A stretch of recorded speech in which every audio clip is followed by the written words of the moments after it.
Bismillahirrahmanirrahim.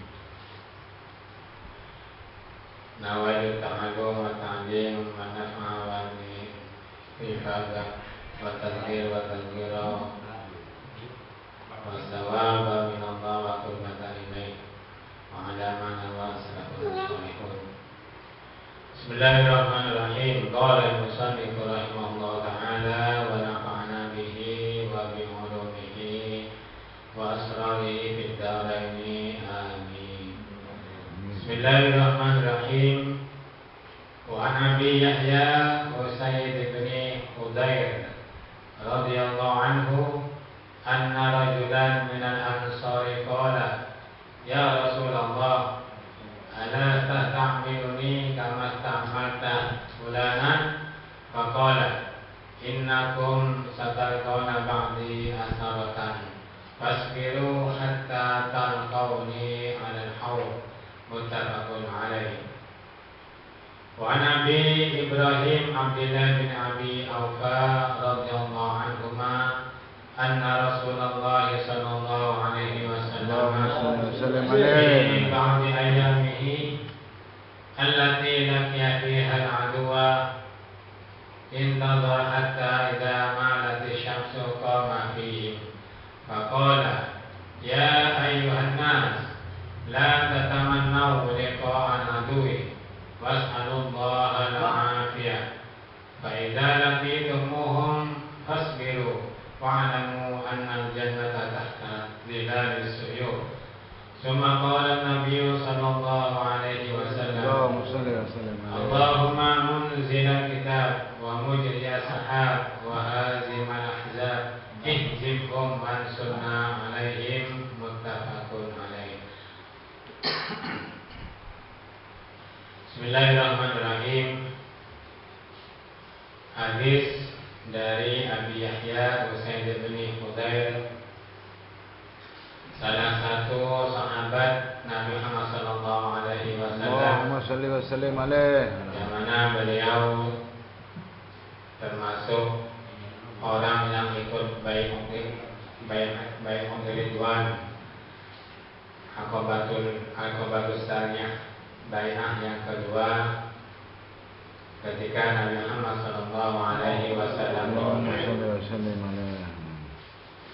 dan sahabat Usaid bin Hudayr ini adalah salah satu pembesarnya sahabat yang mana sering memberikan masukan-masukan ketika musyawarah bersama Nabi Muhammad sallallahu alaihi wasallam. Allahumma shalli wa sallim alaihi.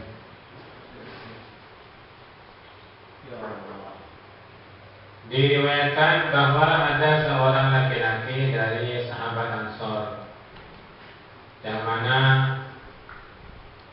orang laki-laki itu berkata, ya Rasulullah, kenapa Tuhan tidak mempekerjakan saya sebagai mana Tuhan telah mempekerjakan si fulan? Jadi orang laki-laki ini minta jabatan kepada Nabi Muhammad sallallahu alaihi wasallam. Allahumma shalli wa sallim. Dia mengatakan, ya Rasul, mengapa engkau tidak memberi saya jabatan ini atau jabatan itu sebagaimana fulan telah engkau berikan jabatan? Maka Nabi Muhammad sallallahu alaihi wasallam bersabda, sesungguhnya sepeninggalku nanti kamu akan mendapatkan orang yang suka mementingkan diri sendiri. Maka bersabarlah kamu sampai kamu bertemu dengan saya di telaga Haud atau telaga Kausar. Ini menunjukkan bahwa setelah Nabi Muhammad SAW, maka akan banyak orang yang mementingkan dirinya sendiri ketika mereka mendapat jabatan. Jadi mereka mendapat kesempatan dengan memperoleh jabatan itu untuk memperkaya diri, untuk golongannya untuk memperkaya keluarganya. Ini termasuk mukjizat dari Nabi Muhammad SAW. Karena Nabi tahu umatnya itu, kalau umat-umat yang terdahulu mereka diuji dengan wanita, diuji dengan dunia, dan umat Nabi Muhammad SAW termasuk diuji dengan kedudukan. Dunia yang termasuk kedudukan ini. Sehingga apabila orang menerima kedudukan itu tidak sesuai dengan identitas dirinya, dengan kualitas dirinya, dia mampu pandang, maka kedudukan itu akan disalahgunakan. Kedudukan itu tidak sesuai dengan harapan yang dianjurkan oleh Nabi Muhammad SAW atau diperintahkan oleh Nabi Muhammad SAW. Sehingga dengan kesempatan memperoleh jabatan atau kedudukan itu, mereka menggunakan dengan tidak semestinya dan bisa dikatakan sebagai orang zalim. Kemudian ketika ada sahabat yang ingin meminta jabatan kepada Nabi Muhammad SAW, maka Nabi Muhammad SAW menyarankan kepada sahabat itu untuk bersabar. Karena kalau orang itu tidak sesuai dengan kualitas dalam jabatannya itu, maka dia akan semena-mena dalam menggunakan jabatan. Dan dalam hadis Nabi Muhammad SAW yang lain disebutkan, "Idza usida al-amru ila ghairi ahli fantazilis sama." Jika suatu perkara diberikan kepada yang bukan ahlinya, maka tunggulah saat kehancurannya. Jadi Nabi itu mengetahui sahabat itu mungkin bukan ahlinya dalam suatu jabatan, sehingga disuruh bersabar oleh Nabi Muhammad SAW. Seperti Nabi Muhammad SAW juga memberi jabatan kepada sahabat yang lain, seperti Amr bin As dijadikan gubernur oleh Nabi Muhammad SAW, diberi kedudukan oleh Nabi, karena Nabi mengetahui bahwa kalau seseorang itu diberi jabatan berarti dia itu sudah amanah. Nah, termasuk mukjizat dari Nabi Muhammad SAW. Kalau orang minta jabatan kepada Nabi Muhammad SAW dan orang itu belum pantas, maka sebaiknya bersabar sehingga bertemu dengan Nabi Muhammad SAW besok di Telaga Haud atau Telaga Kausar. Ini hadis yang pertama yang dibacakan tadi. Hadis yang kedua, bahwa ketika Nabi Muhammad SAW berada dalam suatu peperangan untuk dalam satu hari untuk berperang, maka Nabi menunggu musuh mulai dari pagi sampai siang, sampai matahari tergelincir. Artinya tergelincir berarti lebih dari duhur, lebih dari jam, kalau istiwa ya setengah 12, atau kalau istiwa ya jam 12 ya, jam 12. Kalau ini mungkin jam setengah 12 lebih sedikit kalau sekarang. Mulai dari pagi sampai duhur, sampai matahari tergelincir, itu musuh itu kok belum datang-datang. Ditunggu oleh Nabi Muhammad SAW beserta para sahabatnya. Sehingga setelah matahari tergelincir, maka Nabi Muhammad SAW berdiri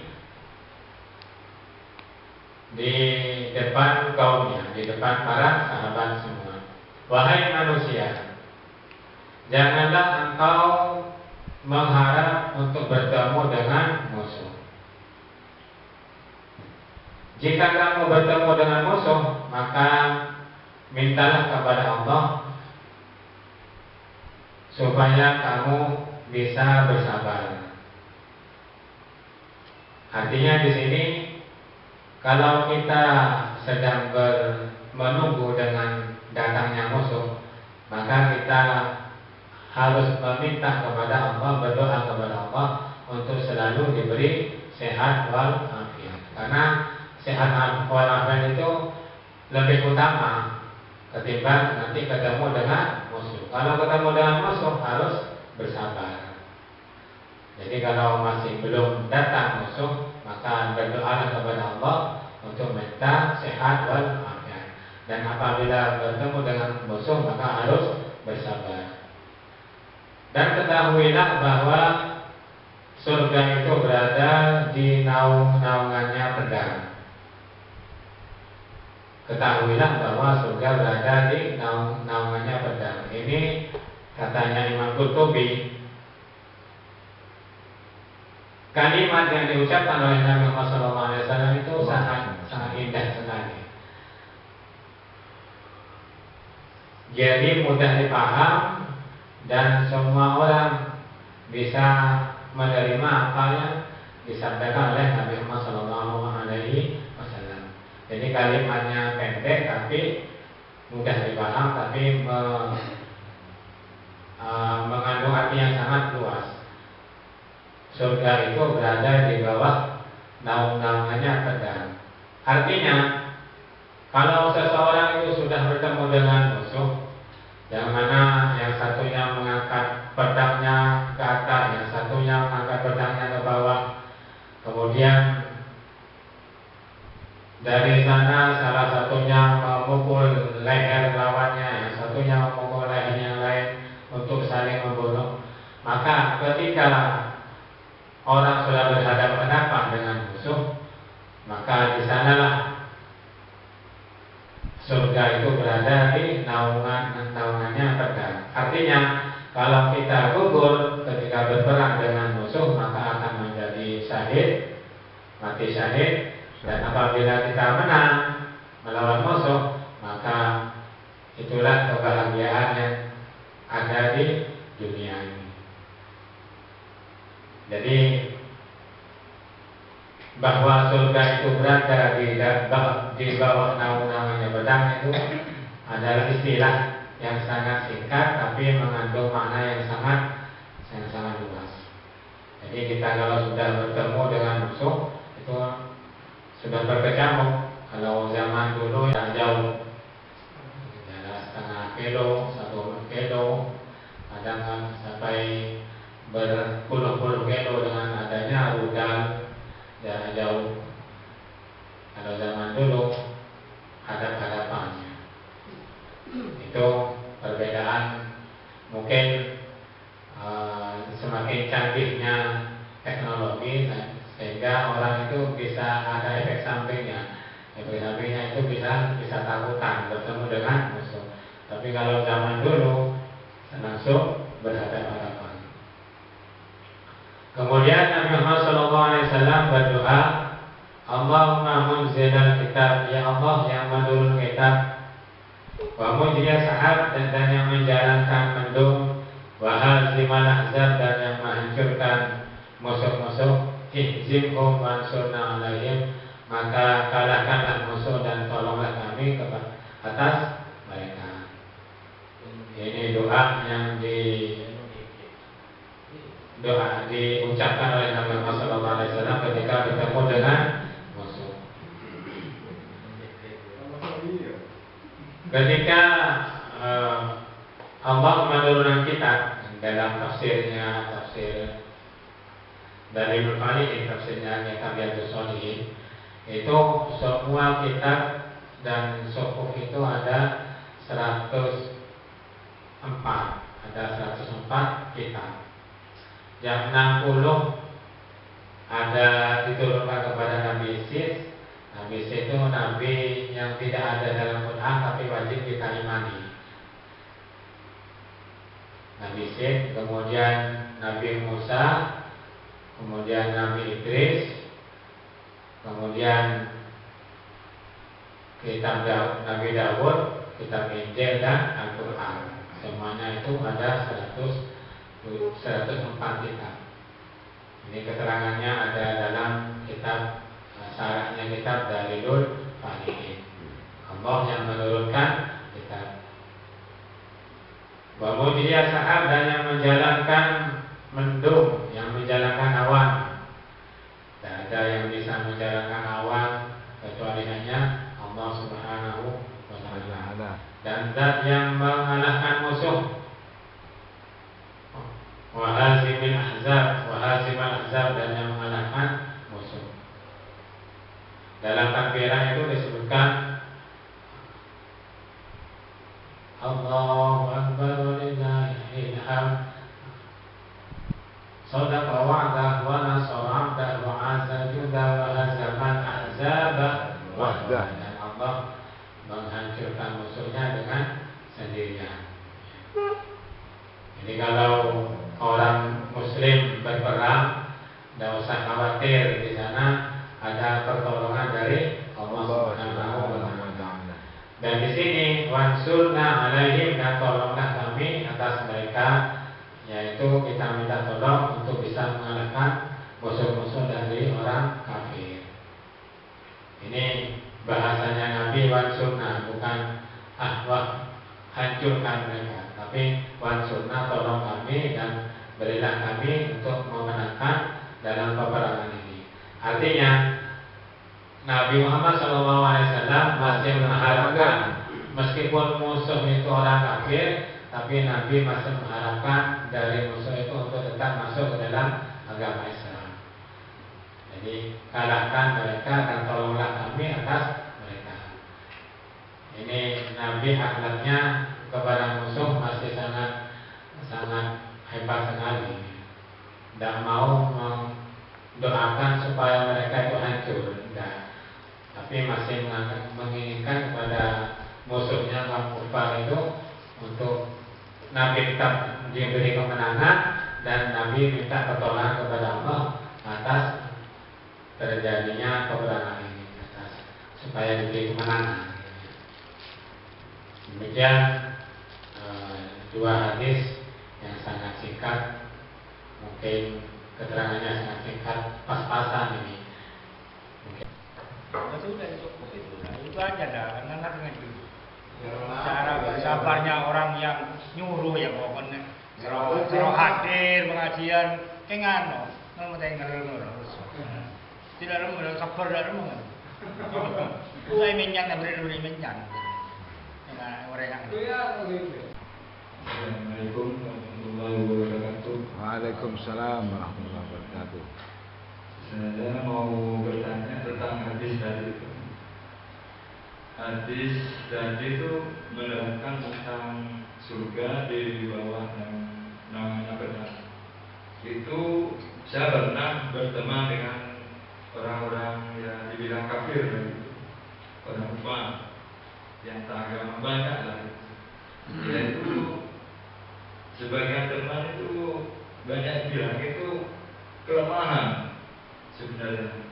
Mungkin dia mengartikan itu beda-beda. Itu kelemahan kalau Islam itu mengajarkan kekerasan, gitu. Sebenarnya hadis yang menerangkan surga di bawah naungannya pedang. Otomatis dengan pedang itu kita masuk surga, gitu. Kok bisa jalannya? Untuk zaman sekarang kan banyak orang-orang liberal yang nggak mau tentang hadis seperti itu, yang nggak sesuai dengan budaya kita. Itu orang liberal pasti bertentangan itu. Nah, bagaimana cara menyikapinya kayak gitu? Kalau banyak ada orang yang tidak mau dengan hadis seperti itu, entah itu orang kafir, orang muslimnya kan banyak yang tidak mau tuh. Soalnya tidak sesuai dengan budaya. Nah, cukup siang. Assalamualaikum warahmatullahi wabarakatuh. Waalaikumsalam warahmatullahi wabarakatuh. Kita sudah tempuh ila wali ahli pantadusa dan minta itu. Mana urusan sebagai bene ahlina bentek saat anjak urusannya.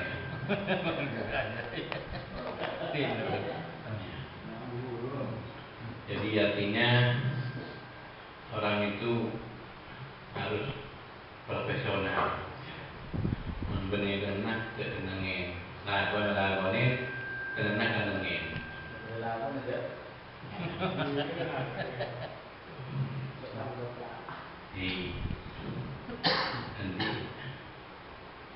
Ini hadisnya garisbawahi mengenai apa-apa yang diprediksi oleh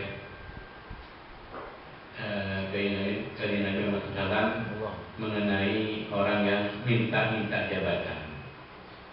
Jadi apabila ada orang minta-minta jabatan itu, maka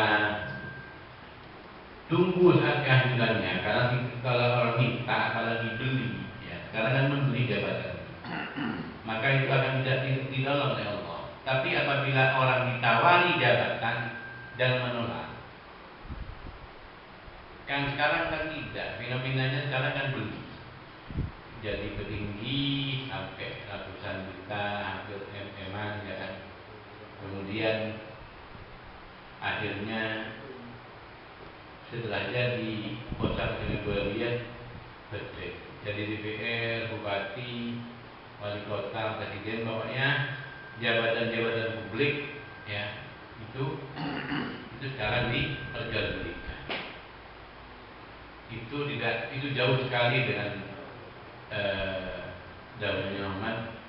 Jadi tadi itu makanya kita itu kalau punya anak atau kita sendiri jangan sampai terjerumus pada itu, karena ada hadis yang lain, apabila orang minta jabatan itu tidak akan ditolong. Tapi kalau ada orang yang ditawari jabatan disuruh kemudian dia mau, itu insya Allah akan ditolong oleh Allah. Begitu. Menyambung kemarin saya itu yang di imam itu, makanya untuk ke depan ini min zamanin illa wallazi ba'dahu syarrun minhu, ya. Tidak ada satu zaman kecuali setelah itu tambah jelek, ya, moralnya tambah jelek. Kalau zaman sekarang nyaman Pak Harto, ya kan, ya, nyaman Pak Harto, begitu terus begitu. Ketika juga nanti ke depan sudah dia akan datang di zamannya Jokowi. Zamannya Pak Harto itu berlarang yang beda. Sekarang kan tidak, berlarang yang ada berlarang. Ya, hanya itu hal-hal yang kita perlu perhatikan. Memang makanya doa kemarin itu Allahumma la tusallit alaina man la yarhamuna. Kita itu minta pemimpin yang kepada Allah yang sayang kepada kita, bukan mementingkan kepentingan diri. Sekarang jadi pemimpin kan terang dan sopi, pelanggan dan sopi, orang lain tak sopi. Nah, di mana-mana kan zamannya sekarang juga, ya, zamannya. Bagaimana kita menjadi seperti itu? Dan hadis juga itu sabar, ya, sabar sampai kita bertemu dengan Nabi Muhammad SAW di Telaga Haud. Sabar dan mengadakan seperti itu. Di mana-mana itu di kota kita, di mana itu pemimpin seperti itu. Jarang pemimpin itu yang seperti Sayyidina Umar, ya, atau Sayyidina Umar yang kedua, Sayyidina Umar Thani, ya. Sayyidina Umar bin Abdul Aziz, ya kan, jarang gitu. Bermimpi, ya kan, bermimpi orang yang seperti itu. Atau namanya Gus Dur, ya. Gus Dur dan presiden itu gajinya diberikan bantunya Pak Alwi. Itu gajinya presiden, ya. Tak nempok dunia. Sekarang kan tidak, ya kan. Jadi berhenti, jadi DPR, ya kan. Ya, alhamdulillah saya tidak dipastikan di DPR itu. Ya. Amin, Habis amin. saya 50 juta dulu. Oh, Ya kan. alhamdulillah. 50 juta itu tahun 2004 habis. Alhamdulillah tidak dijadikan oleh Allah sebagai anggota dewan. Ya kan? Alhamdulillah. Kenapa? Karena di dewan itu, ya kan, kunker ya kan. Sekarang kunker yang kerja itu sudah ratusan juta biayanya, miliaran. Di hotel kadang dipancing ya kan. Dengan hal-hal yang sudah kita punya di rumah itu dipancing yang ada di hotel. Kalau tidak kuat imannya jatuh. Karena alhamdulillah ya kan. Makanya kita banyak berdoa kepada Allah, Allahumma tu'il alaina man la yumna. Ya Allah, jangan jadikan pemimpin kita itu yang apa itu? Yang dolim, yang saling yang milik kita, tapi tidak sayang kepada kita. Jadi mari kita minta pimpin ya di Probolinggo, di RT, di RW, di kelurahan yang minimal kepentingan rakyatnya itu diperhatikan dulu. Perkara nyari bete ya. Sekarang ya nyari bete karena sekarang itu pemimpin banyak nyari bete.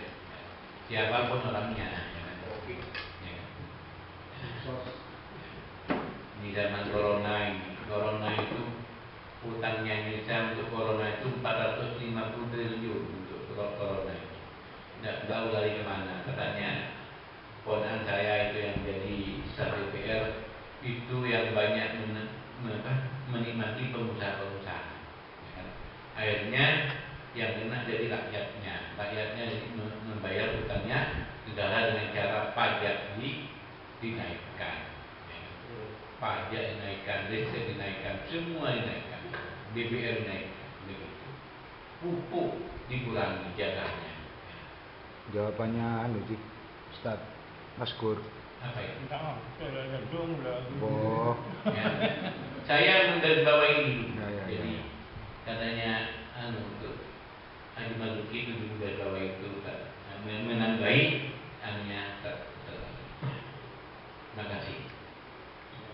Datangnya dari Bapak Muksi. Bagaimana kalau kita ngajak seseorang itu udah mau? Apakah dipaksa ngajak-ngajak yang bagaimana? Itu kita lihat.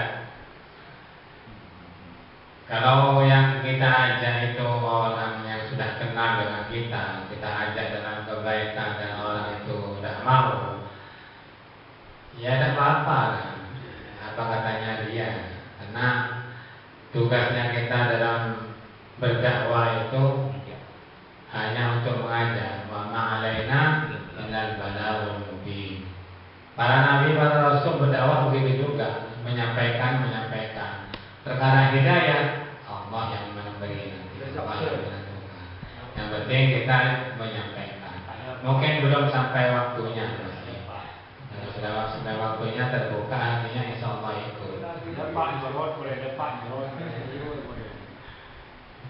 Itu mungkin jawaban dari saya, pertanyaan dari Bapak Musi. Kemudian pertanyaan yang kedua,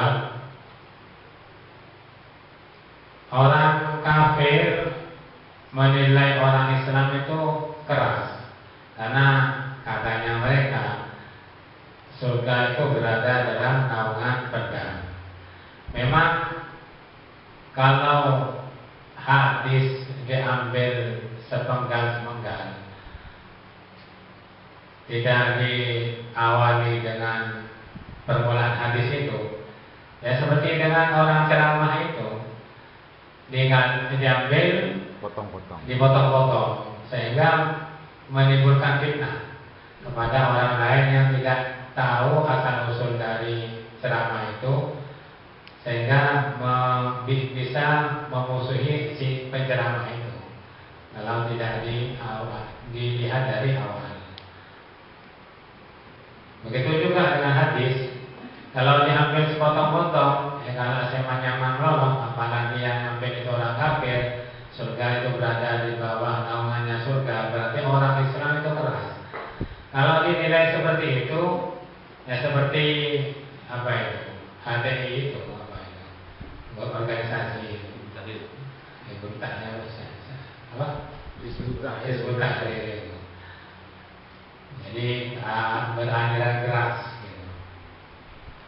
Sebenarnya kalau kita mengambil dari tengah-tengah, bahwa surga itu berada di dalam suyud, dilihat dulu.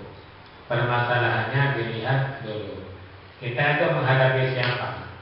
Kalau Islam dihina, dicaci maki, seperti dulu pernah saya terangkan, Al-Quran diinjak-injak, dikencingin, agama kita dihina, jangan diam kita, jangan sabar. Sabar itu ada batasnya kalau dalam masalah agama. Tapi kalau dalam masalah pribadi tidak ada batasnya sabar itu. Ya. Tapi kalau masalah agama, khususnya tidak ada ya. Nabi dihina, Al-Quran kita dihina, tidak boleh kita diam. Itu benar-benar hakikatnya dari surga berada di naungannya pedang itu benar, itu sudah harus kita lawan seperti itu. Tapi kalau masalah harga diri, harus kita bersabar kayak gitu. Harga diri kita dicaci maki, kita dihina, harus sabar memang. Harus dikekang, sabarnya kita itu harus dikuat-kuatkan. Tapi kalau masalah agama nggak bisa. Jadi kita boleh keras kalau agama kita dihina, Nabi kita dihina, dan Al-Quran kita juga dihina, boleh kita keras. Tapi kalau dalam masalah pribadi ya, harus sabar. Jadi sabar yang tidak ada batasnya kalau masalah pribadi. Kalau masalah agama ada batasnya. Itu pengertian dari surga berada di dalam naungan pedang. Itu yang bisa saya sampaikan. Terima kasih. Assalamualaikum warahmatullahi wabarakatuh. Waalaikumsalam warahmatullahi wabarakatuh. Saya menanggapi jawaban dari Ustaz Yusuf barusan tentang agama kita dihina. Contohnya seperti barusan Quran kita dikencingin. Seumpama terjadi, alhamdulillah, ini perumpamaan. Ini semuanya anggaplah yang menghina Al-Quran itu. Sedangkan hanya saya, umpamanya, hanya saya yang maksudnya berjuang gitu ya. Namun kita tahu, kalau saya melawan langsung saya bergerak di sini, langsung saya ngamuk. Nah ini saya mati, langsung dibunuh oleh orang. Nah, apakah sebaiknya saya itu membiarkan dulu, namun di nanti besok atau menyusun kapan, menyusun strategi untuk supaya gerakan ini tidak terus. Kalau saya hanya mati, hanya saya yang menikmati ini dan tahu bahwa pelecehan ini yang tahu hanya saya, dan di luar sana saudara-saudara saya tidak tahu. Nah, sebaiknya itu bagaimana? Apakah saya harus melawan atau menyusun strategi dulu? Itu pertanyaan saya. Ya, dari kami, assalamualaikum warahmatullahi wabarakatuh. Kata saya, iya. Slow mereka.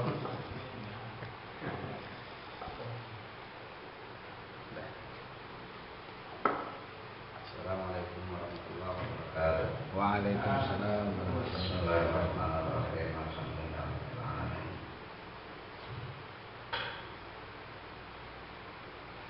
Sebelum saya menjawab dari pertanyaan ketiga, saya coba untuk menjawab dari pertanyaan pertama. Kadang ada seorang itu yang di saat melakukan kebaikan kemudian mengajak orang lain untuk melakukan kebaikan yang sama dengan kita, dan dia tidak mau mengikuti kita. Kadang-kadang kita harus mengatakan dia belum mendapatkan hidayah. Hati-hati, sebenarnya dia yang tidak dapat hidayah atau kita yang tidak dapat hidayah. Kenapa demikian? Karena menurut Imam Ghazali itu mengatakan bahwa at-turuqu ilallah karena dari anfasil khalqi. Jalan untuk menuju kepada Allah itu seperti hitungannya atau jumlahnya nafas makhluknya. Ada seorang dulu setiap menyampaikan sebuah tausiah, sebuah ceramah, karena beliau memiliki sebuah wazifah atau berikan begitu rutinan. Kemudian di saat dia mengajak seseorang untuk mengikutinya, kemudian orang yang diajak dia tidak mau, maka dia langsung mengatakan bahwa dia belum mendapatkan hidayah. Padahal mungkin bisa saja kebaikan yang dilakukan lebih besar dari apa yang kita lakukan, karena memang kebaikannya kan banyak. Hari ini kita dapat kebaikan, belum tentu orang lain justru mungkin lebih melakukan sesuatu yang lebih dari kita gitu. Sehingga kita mengajak orang lain untuk berbuat kebaikan, kemudian dia tidak mau, maka janganlah kita langsung mengatakan bahwa dia belum mendapatkan hidayah. Karena bisa saja dia bisa melakukan yang lebih baik dari apa yang kita lakukan. Karena kebaikan tidak hanya satu dua, tapi banyak.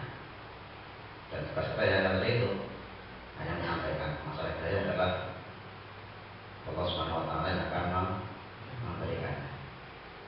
Tapi kalau hidayah sebenarnya semuanya mendapatkan, hanya mau menggunakannya atau tidak. Ya kan?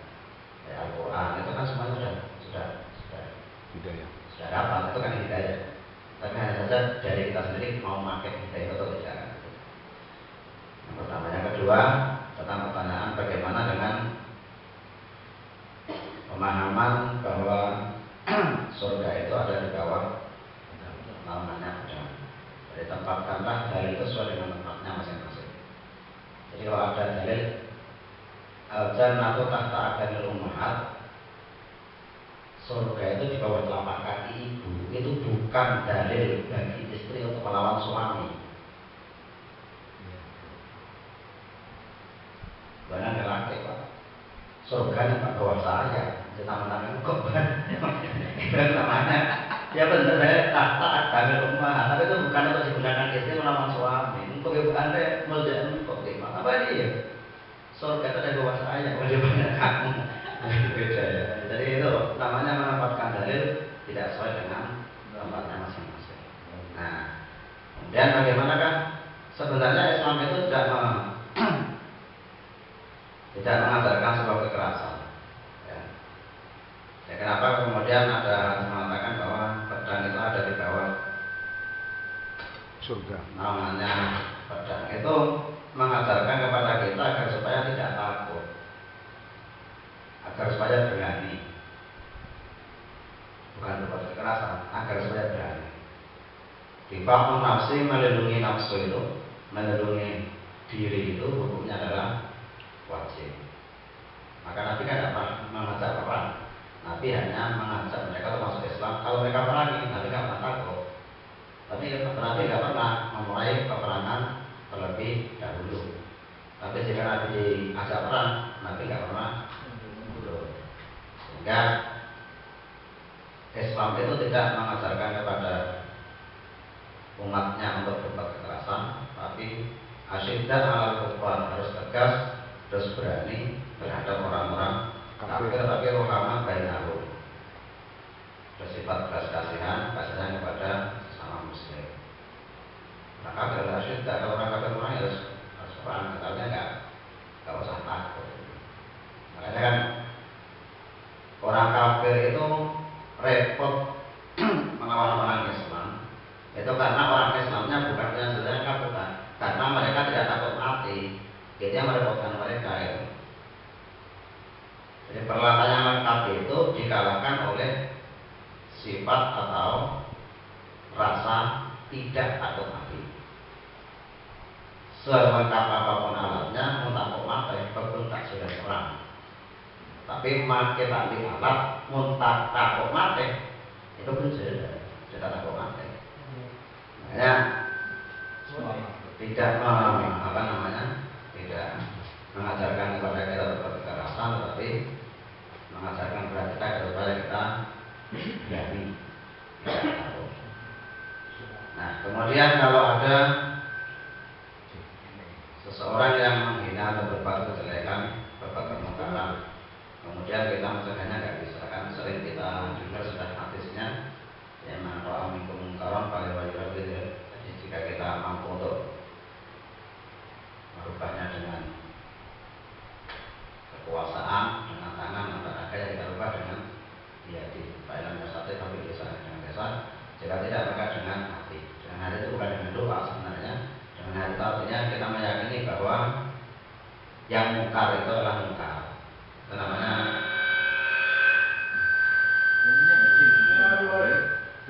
jadi yang disebut dengan babi kolbi itu adalah meyakini yang mungkar itu adalah mungkar. Ya, jadi meyakini yang mungkar itu adalah mungkar. Jadi saya mau tadi perumpamaan semua ini menghina Islam. Menanya sampai yang mengetahuinya apakah saya harus atau tidak begitu ya. Ya sesuaikan dengan kemampuan sampean. Seandainya sampean dengan sendirinya bisa merubah itu, lakukan. Mungkin tidak sampai mati konyol katanya. Iya. Itu tidak berubah sampai sudah mati duluan betul. Makanya kenapa Nabi di saat dikejar-kejar oleh orang kafir, Nabi harus bersembunyi. Bukankah Nabi di saat itu, ya Allah, hentikanlah dia, saya akan berhenti. Karena gitu ya. Artinya Nabi mengajarkan kepada kita supaya kita tetap berusaha. Nabi itu kan contoh bagi umatnya. Umatnya nggak bisa berdoa seperti Nabi. Nabi kalau matanya Allah, bunuh dia, langsung mati. Mungkin kita kan enggak. Misalnya Nabi mencontohkan itu gitu ya. Musuh datang. Pasti kita doa, ya Allah, bunuhlah dia. Hukum datang masa kita. Doa kita tidak sama saja Nabi gitu.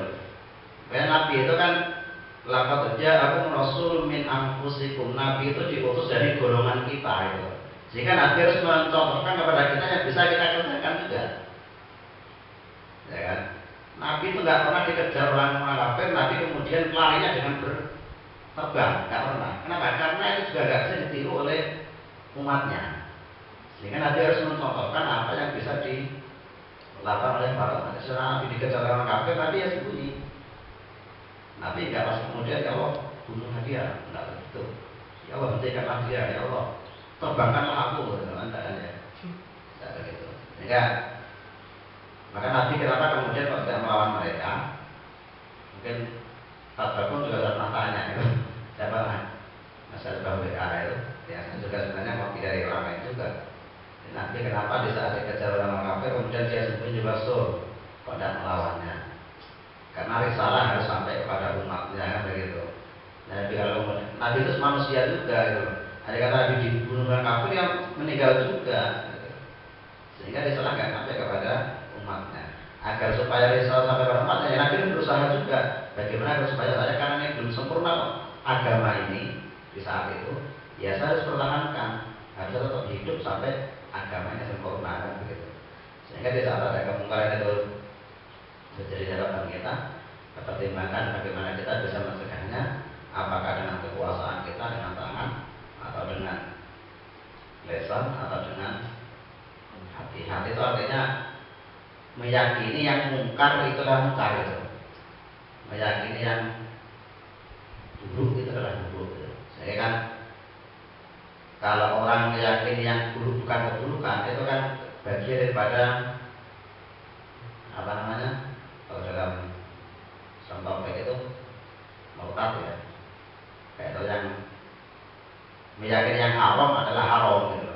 Jadi kalau orang yang meyakini yang haram adalah halal, mengharamkan yang halal, menghalalkan yang haram, sama dengan murtad. Nah, maka kalau ada kemungkaran itu yakinilah bahwa itu adalah mungkar. Itu adalah paling lemahnya iman. Sehingga kalau kita bertindak untuk melakukan sesuatu itu ya sudah disesuaikan dengan kemampuan kita masing-masing gitu.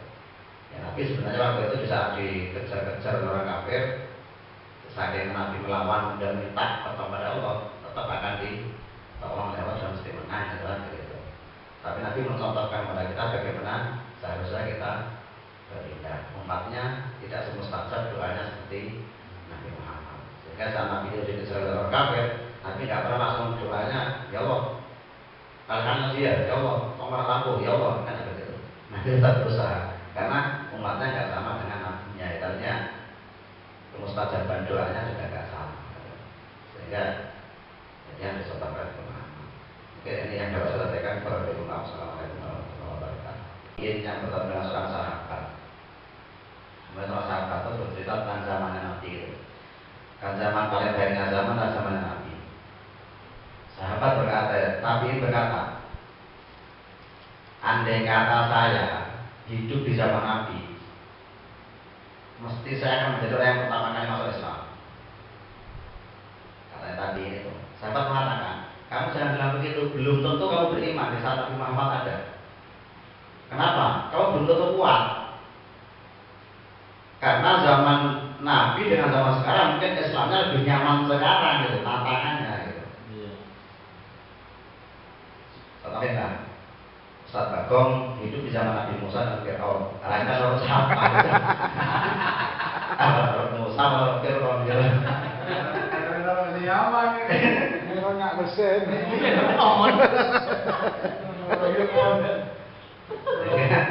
Ada seorang tadi yang mengatakan, saya hidup di masa Nabi, mungkin saya pertama kali masuk Islam. Sahabat mengatakan, kamu jangan bilang begitu. Kaum muslimin di zaman Nabi Muhammad itu banyak orang seperti orang gila, karena tidak kuatnya menanggung siksa. Ammar bin Yasir itu ibu dan bapaknya dibunuh di depannya sendiri. Dia di batu besar diterletakkan di atas padang pasir sambil dicampur. Ada yang disiksa dengan cara diletakkan di atas api sampai apinya padam gara-gara darahnya. Ada yang disiksa dengan cara besi dipanaskan kemudian ditusukkan ke dalam kemaluannya. Saya ingat itu sekarang, tak bagong terus nikmat itu. Setelah kalau bagong hidup di masa itu, kira-kira lo sampai Rasulullah. Itu.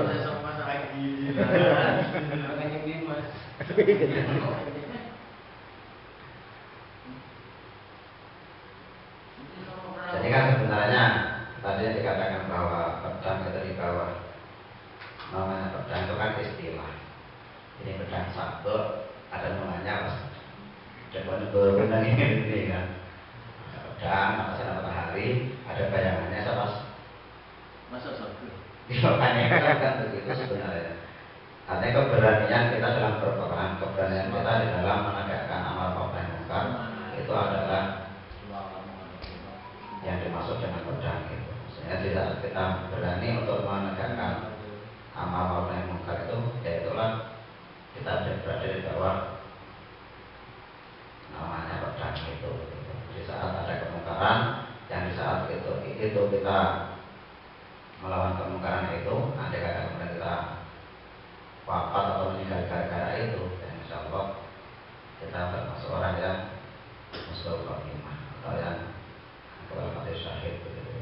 Dan kita berada yang masing-masing. Istilah yang sekarang, apa yang cocok istilah yang sekarang itu untuk membuat semangat Pak Waluyo? Uang di bawah bagong.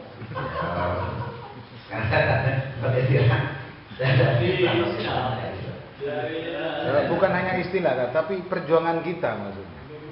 Perjuangan kita yang sekiranya bisa masuk surga seperti zaman dahulu. Sebenarnya perjuangan kita ini nggak sulit amat seperti orang dahulu gitu. Kita bisa memasukkan orang-orang yang tahu bulan masuk masjid itu sudah lumayan.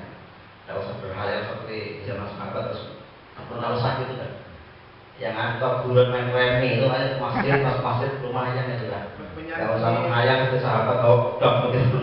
Ya, penyakit ini kita tua. Betul, ya nggak juga.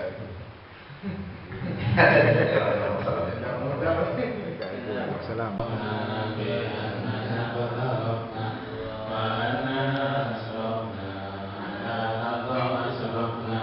فتب علينا التوبة واغفر لكل عوبة واستر لنا الخطايا وآمن روعتي واغفر لوالدينا ومولدينا والأهل والإخوان وعائر الهلال وكل ذي محبة sobat wal muslimin